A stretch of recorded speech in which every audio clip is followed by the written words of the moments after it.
من ناصرین، اور ان کا پھر کوئی مددگار نہیں ہوگا۔ الم تر الی الذین اوتوا نصیبا من الکتاب،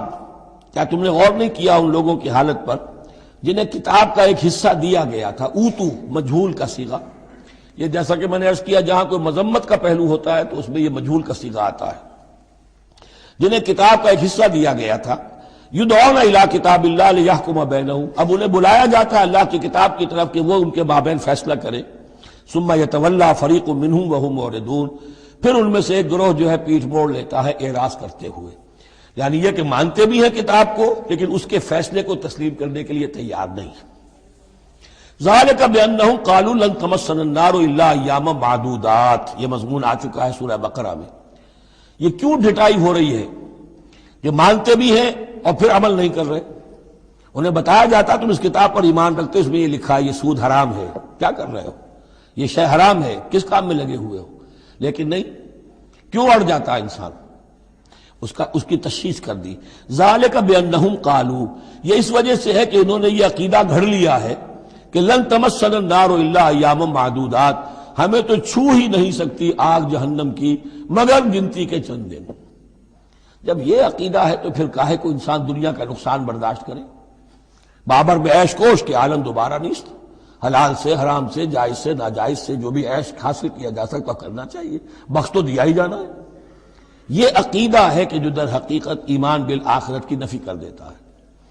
وَغَرَّهُمْ فِي دِينِهِمْ مَا كَانُوا يَفْتَرُونَ، اور انہیں دھوکے میں مبتلا کر دیا ہے ان کے دین نے، ان چیزوں نے دین کے معاملے میں دھوکے میں ڈال دیا جو انہوں نے افترا کر لیے، گھڑ لیے۔ اللہ نے تو کوئی ضمانت نہیں دی تھی، نہ لاؤ تورات لاؤ انجیل لاؤ، کہیں ضمانت نہیں ہے، یہ تو تمہارا من گھڑت عقیدہ ہے، اور اسی کی وجہ سے دین کے اندر تم اب بد دین یا بے دین ہو گئے ہو۔ فَكَيْفَ إِذَا جَمَعْنَاهُمْ لِيَوْمٍ لَا رَيْبَ فِيهِ، تو کیا حال ہوگا اس دن، اس وقت تو یہ بڑھ چڑھ کر باتیں بنا رہے ہیں، زبان درازیاں کر رہے ہیں، کیا ہوگا اس دن جب کہ ہم انہیں جمع کریں گے لِيَوْمٍ لَا رَيْبَ فِيهِ، اس دن جس دن کے بارے میں کوئی شک نہیں۔ وَوُفِّيَتْ كُلُّ نَفْسٍ مَا كَسَبَتْ، اور پھر ہر ذی نفس کو، ہر جان کو، ہر انسان کو پورا دے دیا جائے گا جو کچھ اس نے کمائی کی ہوگی۔ وَهُمْ لَا يُظْلَمُونَ، اور ان پر کوئی زیادتی نہیں ہوگی۔ اب اس کے بعد پھر ایک بڑی عظیم دعا آ رہی ہے۔ اس سورہ مبارکہ میں دعائیں بہت ہیں، یہ بھی بہت عظیم دعا ہے، اور یہ تو باقاعدہ تلقین کر کے کہا گیا ہے۔ کہیں تو ایسا ہوتا ہے لوگ ایسے دعا کرتے ہیں، یا ہے قل اللہم مالک الملک، کہو اے اللہ جو تمام بادشاہت کا مالک ہے، مالک الملک ہے، کل ملک اس کے اختیار میں ہے، تؤتی الملک من تشاء،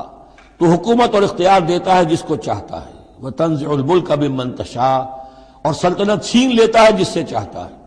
وتعز من تشاء، اور تو عزت دیتا ہے جس کو چاہتا ہے، وتذل من تشاء،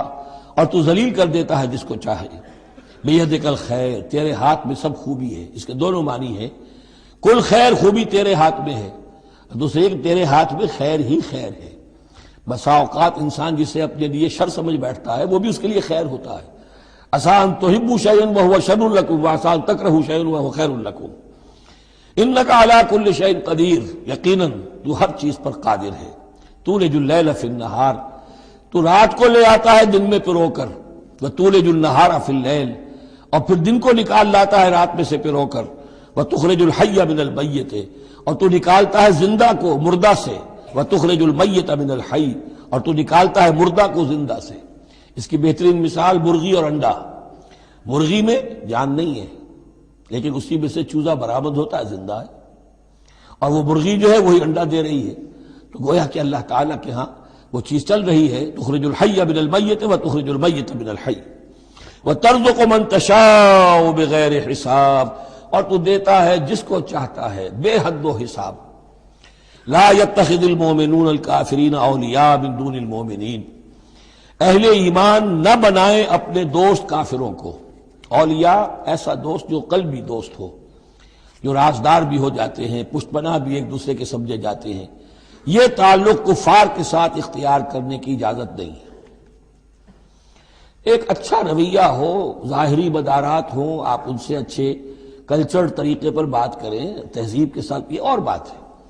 لیکن دلی محبت، قلبی رشتہ، جذباتی تعلق، ان کی ایک ایسے باہمی مدد کا ایک رشتہ قائم کر لینا، پشت پناہ ہونے کا رشتہ بنا لینا، اس کی اجازت نہیں ہے۔ لا يتخذ المؤمنون الکافرین اولیاء من دون المؤمنین، اہل ایمان کو چھوڑ کر ان کے ساتھ یہ رشتہ قائم کرنا اللہ کو پسند نہیں۔ ومن يفعل ذلك فليس من الله في شيء، اور جو کوئی بھی یہ حرکت کرے گا پھر اس کا اللہ کے ہاں کوئی مقام نہیں ہوگا، کوئی رشتہ اللہ کا پھر اس کے ساتھ نہیں رہے گا۔ اللہ کے دشمنوں کے ساتھ تمہاری دوستی ہے تو ظاہر بات ہے کہ پھر اللہ کے ساتھ تمہارا کوئی تعلق نہیں رہا۔ الا ان تتقوا منهم تقا، سوائے یہ کہ تم ان سے بچاؤ کرنا چاہو، بچاؤ کے لیے۔ بعض اوقات ایسے حالات ہوتے ہیں کہ کھلے مقابلے کا بھی موقع نہیں ہے، تو آپ طرح دے رہے ہیں، آپ وقت جو ہے یو آر بائنگ ٹائم، تو اس میں کوئی ظاہری خاطر مدارات کا مسئلہ بھی ہو جائے تو کوئی حرج نہیں ہے، لیکن یہ کہ مستقل واقعی قلبی محبت قائم کر لینا یہ جائز نہیں ہے۔ ویسے یہ کہ اسی پھر آیت کے اسی الفاظ کو ہمارے ہاں اہل تشیع نے تقیہ کی جڑ بنا دیا ہے، لیکن انہوں نے اسے پہنچا دیا اس حد تک کہ جھوٹ بھی بولو، اپنے عقائد بھی چھپا لو، اور اس کے لیے دلیل یہاں سے لاتے ہیں۔ لیکن یہ بالکل ایک دوسری شکل ہے کہ یہ صرف ایک ظاہری مدارات کی حد تک، ایک حد تک، یہ نہیں کہ آپ جھوٹ بولنے پر آ جائیں اور آپ ایک چیز کو چھپانے پر آ جائیں، بس یہ ہے کہ آپ اس وقت تک جیسے ہم پڑھ چکے ہیں سورہ بقرہ میں کہ اگرچہ یہ یہودی جو ہیں ان کے دلوں کے اندر آگ بھری ہوئی ہے تمہارے خلاف، لیکن یہ فصفحوا فاعفوا واصفحوا، ابھی ذرا درگزر کرتے رہو، ابھی فوری طور پر ان کے ساتھ جو ہے معاملہ کوئی مقابلے وغیرہ کا شروع کرنا مناسب نہیں۔ اس حد تک مصلحت بینی تو صحیح ہے، لیکن یہ نہیں کہ جھوٹ بولا جائے معاذ اللہ۔ وَيُحَذِّرُكُمُ اللَّهُ نَفْسَهُ،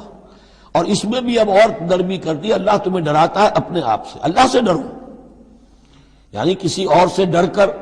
خواہ صرف خاطر مدارات کر لینا بھی صحیح نہیں ہے، لیکن یہ کہ بہرحال ضرورت ہے، کسی وقت مصلحت ہے تو کرو،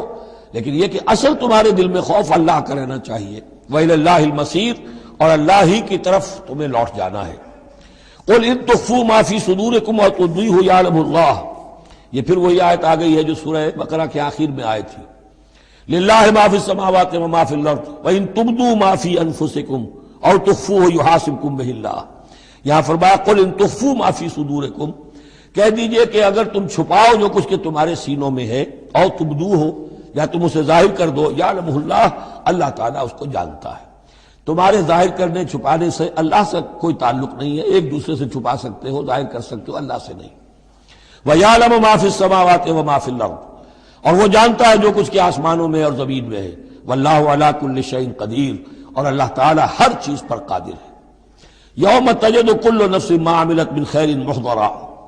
اس دن کا تصور کرو جس دن ہر جان، ہر نفس موجود پائے گا، حاضر کیا ہوا پائے گا ہر وہ عمل جو اس نے کیا ہوگا۔ فمن یعمل مثقال ذرۃ خیرا یرہ ومن یعمل مثقال ذرۃ شرا یرہ، یوم تجد کل نفس ما عملت من خیر محضرا وما عملت من سوء، جو نیکی کی ہوگی اسے بھی موجود پائے گا، اور جو بدی کمائی ہوگی وہ بھی موجود پائے گا۔ تود لو ان بینہا وبینہ امدا بعیدا، اور ہر جان یہ چاہے گی، ہر انسان یہ چاہے گا کہ کاش میرے اور میرے اعمال نامے کے درمیان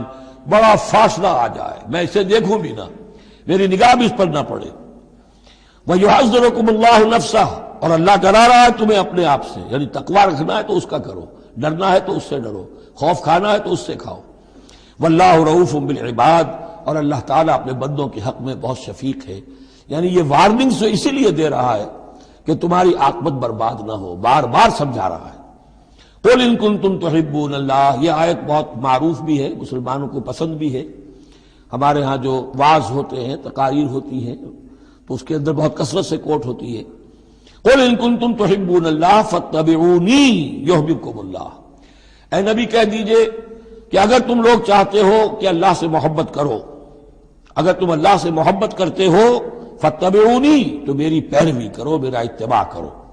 یحببکم اللہ، اللہ تم سے محبت کرے گا،